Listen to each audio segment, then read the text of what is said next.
মানেন আর নাইবা মানেন, মানুষ কখনো অর্থের অভাবে অসহায় হয় না। তবে মানুষ কখন অসহায় হয় জানেন? মানুষ অসহায় হয় তার প্রিয়জনের ছলনায়।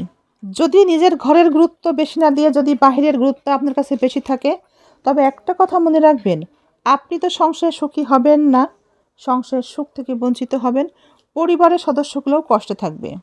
বেগানা নারী পুরুষে মেলামেশা করলেই যেমন জেনা হয়, এছাড়াও যদি আপনি বেগানা পুরুষের দিকে কামনার দৃষ্টি দিয়ে তাকান, খারাপ মনোভাবের সাথে তাকান, তবেও সেটা জেনা। পুরুষের দিকে তাকালেই কিন্তু জেনা হয় না, তাকে কিন্তু জেনা বলে না।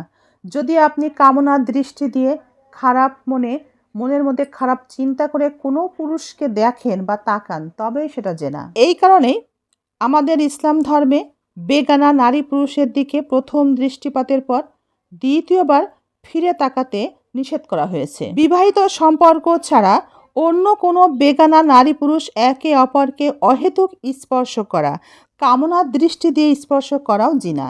বেগানা নারী পুরুষের সাথে প্রয়োজন ছাড়া সময় কাটানোর জন্য হেঁটে যাওয়া অথবা ব্যভিচারের উদ্দেশ্যে হেঁটে যাওয়া হচ্ছে হাঁটার জিনা। কোনো বেগানা নারী পুরুষকে নিয়ে আকাঙ্ক্ষা করা, মনে মনে তাকে নিয়ে বিভিন্ন রকমের খারাপ কল্পনা করা মনের জিনা। জানেন কি, যে মানুষটা অনেক দ্রুত কথা বলে তার মধ্যে লুকিয়ে আছে সিক্রেট বিষয়, অনেক গোপন বিষয়।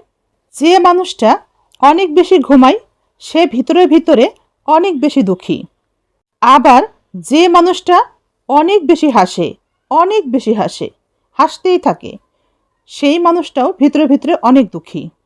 আবার যে মানুষটা অনেক বেশি হাসে, হাসতেই থাকে, সেই মানুষটাও ভিতরে ভিতরে অনেক দুঃখী। আবার যে মানুষটা আপনার সাথে ভীষণভাবে ঝগড়া করে, সেই মানুষটাই আপনাকে অনেক বেশি ভালোবাসে। যে মানুষটা এখন আর কাউকে কেয়ার করে না, সেই মানুষটার মন কখনো না কখনো অনেকেই ভেঙেছে। যে মানুষটা অনেক বেশি রাগী, সে মানুষটার মনটা অনেক বেশি পরিষ্কার। আল্লাহ আপনার প্রতি ততটাই দয়ালু হবে যতটা দয়ালু আপনি আল্লাহর সৃষ্টির প্রতি হবেন, যতটা দয়া আপনি মানুষের প্রতি দেখাবেন। আল্লাহ আপনার প্রতি ততটাই কঠিন হবে আপনি যতটা কঠিন হবেন আল্লাহর সৃষ্টির প্রতি।